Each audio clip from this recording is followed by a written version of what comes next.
Assalamualaikum warahmatullahi wabarakatuh. Baiklah, hari ini saya akan menyampaikan materi kuliah tentang manajemen produksi dan operasi. Tujuan dari materi ini adalah dalam rangka meningkatkan kompetensi mahasiswa, yaitu mahasiswa mampu memahami, menjelaskan, menganalisis, serta mengevaluasi strategi keputusan manajemen produksi dan operasi yang meliputi konsep MPO, manajemen produksi dan operasi, kapasitas dan fasilitas, pengelolaan inventory, material recruitment planning, perencanaan agregat, desain produk dan jasa, kualitas atau mutu produk, serta rantai pasokan. Oke. Beberapa pengertian dari manajemen produksi dan operasi. Nah, saya akan menyampaikan 3 pendapat ahli. Yang pertama adalah Heiser dan Render. Manajemen produksi dan operasi adalah serangkaian kegiatan yang membuat barang dan jasa melalui perubahan dari masukan menjadi keluaran yang berlangsung di semua organisasi, Jadi tekanan dari Heiser dan Render ini adalah membuat barang dan jasa. Artinya ada masukan bahan baku dan menjadi barang, barang. Oke, yang kedua dari Asauri, manajemen produksi dan operasi adalah kegiatan yang mengatur, mengkoordinasikan penggunaan sumber-sumber daya yang berupa sumber daya manusia, sumber daya alat, sumber daya dana, serta bahan secara efektif dan efisien untuk menciptakan dan menambah kegunaan atau utility suatu barang atau jasa. Yang ketiga, Handoko. Manajemen produksi dan operasi merupakan usaha-usaha pengelolaan secara optimal penggunaan sumber-sumber daya atau sering disebut faktor-faktor produksi dalam proses transformasi menjadi berbagai produk atau jasa. Jadi dari ketiga pendapat tersebut pada intinya adalah proses membuat barang dan jasa. Itulah manajemen produksi dan operasi. Oke. Proses pengolahan dalam manajemen produksi dan operasi dapat berupa A.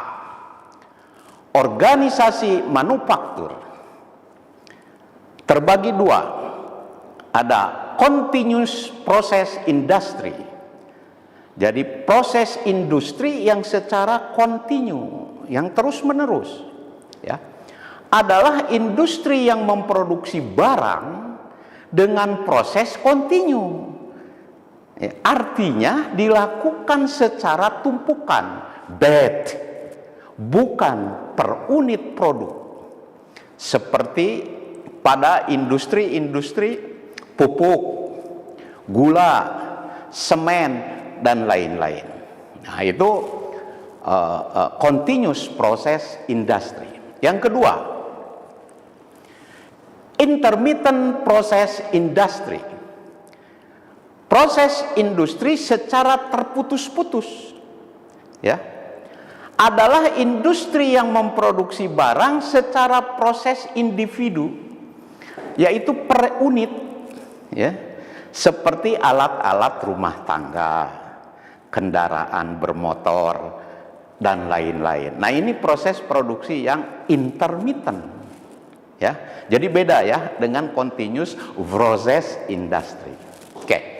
Yang intermittent process industry ini terbagi 3 ya. Ada sistem volume rendah, zooming soft production. Itu seperti mebel, butik. Nah, itu sistem volume rendah. Berikutnya yang kedua dari jenis intermittent process industry itu adalah sistem volume menengah, batch production. Itu seperti peralatan pabrik ya, dan lain-lain. Kemudian yang terakhir adalah sistem volume tinggi, mass production, seperti radio, televisi, baju. Nah, itu sistem volume tinggi. Oke. B, sekarang organisasi jasa. Proses pengolahan dalam manajemen produksi dan operasi ya, terkait dengan organisasi jasa ini contohnya adalah misalkan yang berhubungan dengan barang ya, itu contohnya restoran, cuci mobil. Nah, ini organisasi jasa ya. Jadi ini jasa ya, organisasi jasa. Yang kedua, tidak berhubungan dengan barang. Seperti apa? Konsultan. Itu tidak berhubungan dengan barang ya, konsultan. Kemudian yang ketiga adalah jasa pelayanan. Ya, seperti jasa kesehatan, jasa hiburan dan lain-lain. Kemudian yang berhubungan dengan pelanggan seperti perbankan, oke, dan seterusnya. Oke.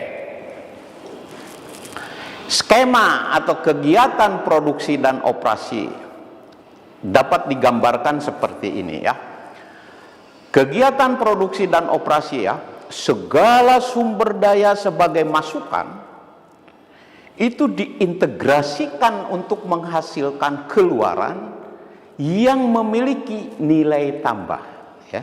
Tadi di atas sudah dijelaskan bahwa manajemen produksi dan operasi adalah membuat barang dan jasa, kan gitu ya, menambah utility atau kegunaan dari barang dan jasa, kan tadi gitu ya, mentransformasi ya, bahan mentah menjadi bahan baku. Ini bahan mentah menjadi barang jadi. Nah, ini nilai tambah, value added. Nah, ini kegiatan dari produksi dan operasi. Nah, skemanya seperti ini ya. Diawali dengan permintaan barang dan jasa. Ya. Permintaan barang dan jasa kan input. Nah, ini ada input. Input. Ada manusianya, tenaga kerja, ada money, ada uangnya. Ada material, ada bahan bakunya. Kemudian dilakukan proses transformasi. Ada mesinnya, fasilitas mesinnya. Harus didukung metode proses yang tadi dijelaskan di atas di definisi salah satu ahli menyebutkan bahwa faktor-faktor produksi. Ya, ini yang disebut faktor-faktor produksi ini ya, 5M ya. Man, money, material, machine, and method. Ya. Nah ya. Nah, kemudian hasil transformasi itu output hasilnya yaitu barang dan jasa sesuai permintaan tadi. Ya. Tentunya oleh perusahaan dijual. Bisa untung, bisa rugi tentunya ya. Nah, umpan balik sekarang. Untuk menghasilkan output, tadi dijual produk barang dan jasa tadi, ini umpan balik. Lingkungan eksternal itu sangat mempengaruhi. Ya. Lingkungan eksternal itu bisa meningkatkan atau menurunkan daya saing daripada produk atau jasa tersebut. Ya. Ya. Contoh lingkungan eksternal adalah pemerintah. Tentunya pemerintah ini tidak akan menurunkan daya saing, melainkan pemerintah ini adalah akan meningkatkan daya saing daripada produk itu sendiri. Ya, pasti pemerintah itu akan mendorong. Nah, nanti saya kasih contoh-contohnya berikutnya ya. Kemudian teknologi eksternal. Ini teknologi juga akan menurunkan dan meningkatkan daya saing daripada produk dan jasa tersebut. Teknologi ya. Oke. Kemudian ekonomi. Produk domestik bruto ya, pendapatan PDB ya. Produk domestik bruto ya, ekonomi. Juga ini pengaruh eksternal yang bisa meningkatkan, menurunkan daya saing. Kalau PDB-nya tentunya turun, maka daya saingnya, permintaan terhadap produk dan jasa tentunya akan menurun ya. Kalau PDB-nya naik, pasti akan naik daya saingnya ya. Kemudian hubungan internasional. Hubungan internasional pun sama. Ini lingkungan eksternal yang bisa meningkatkan dan menurunkan daya saing produk, barang dan jasa. Contoh ya, hubungan internasional. Hubungan internasional itu kan ada 3 ya. Ada hubungan multilateral. Di multilateral itu ada WTO ya, World Trade Organization. Ya. Ada WCO, World Custom Organization. Kemudian itu multilateral ya. Bilateral. Di bilateral ada hubungan bersifat bilateral 2 negara. Contoh kita dengan Jepang. Ada yang namanya IJEPA, Indonesian Jepang Economic Partnership. Ya. Nah itu ya.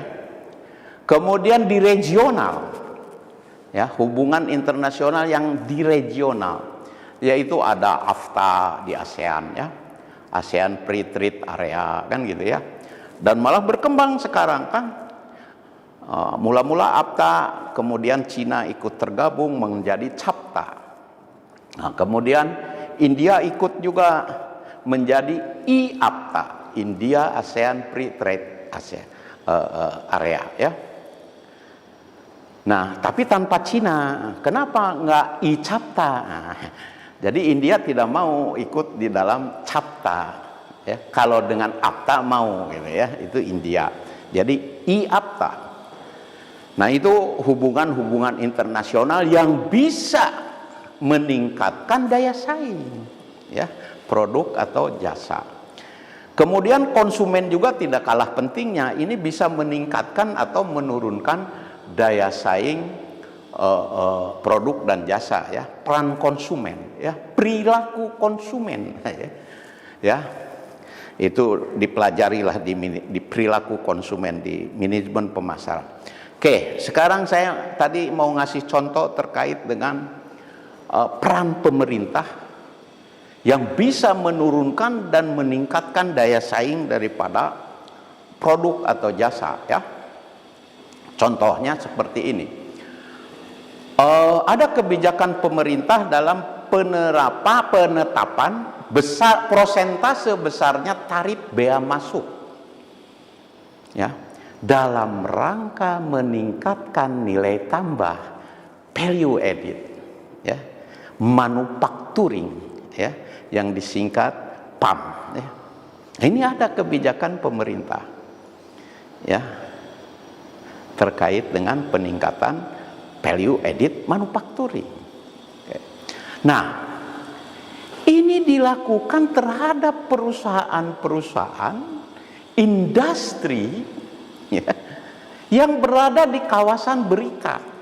Ya. Jadi kawasan berikat ini ada di Cakung, itu ada kawasan berikat. Oh, di situ industri-industri itu, ya. Industri-industri manufaktur ya, di kawasan berikat Nusantara Cakung. Kemudian ada di Bekasi itu ya, Batam, Pulau Sabang. Nah ini ada kawasan berikat ya, kawasan berikat. Ya, dalam rangka apa tadi? Pemerintah mengeluarkan kebijakan ini dalam rangka meningkatkan nilai tambah produk, value added manufacturing. Ya, jadi kebijakan ini dilakukan terhadap perusahaan yang berada di kawasan berikat tadi ya, atau yang keduanya perusahaan yang ditunjuk oleh pemerintah sebagai kawasan berikat. Banyak mungkin saudara-saudara tahu di Gaplek. Di Gaplek itu ada 2 perusahaan itu kawasan berikat gitu. Ya, itu ditunjuk oleh pemerintah. Apa sekarang kelebihan perusahaan yang berada di kawasan berikat? Ada kelebihannya karena dalam rangka meningkatkan value added tadi. Apa di situ? Diberi oleh pemerintah, yaitu fasilitas KITE, kemudahan impor tujuan ekspor. Ya, jadi kalau impor bahan baku diolah untuk ekspor, maka diberi fasilitas KITE, kemudahan impor tujuan ekspor. Apa kemudahannya itu? Bea masuk bisa di 0% atau diturunkan bea masuknya. Nah, itu kan artinya bisa meningkatkan daya saing. Karena akan mempengaruhi harga pokok penjualan karena dia tidak dibebani membayar bea masuk, ya. Yang berikutnya apa pasti kemudahan lainnya, yaitu dapat penurunan PDRI, ya, pajak-pajak dalam rangka impor, PPH, PPN, PPNBM. Oh, itu diberikan kemudahan dalam rangka meningkatkan value added. Ujungnya apa? Daya saing meningkat, ya. Daya saing meningkat, ya. Nah, kemudian itu ya dilakukan terhadap perusahaan yang berada di kawasan berikat. Kemudian juga diberikan kepada perusahaan-perusahaan industri yang masih baby, infant industry. Nah, ini perusahaan-perusahaan infant industry itu mendapat perlindungan, ya. Ya. Apa bentuknya? IRP. Ya. Effective Rate Protection. Nah, itu. Jadi effective rate protection ini akan mengangkat value added manufacturing, ya. Nah, inilah salah satu dari kebijakan pemerintah dalam rangka meningkatkan daya saing bagi industri, ya. Barangkali itu di pertemuan pertama ini, kita lanjutkan di pertemuan-pertemuan berikutnya. Barangkali itu sekian, billahi taufik wal hidayah. Wassalamualaikum warahmatullahi wabarakatuh.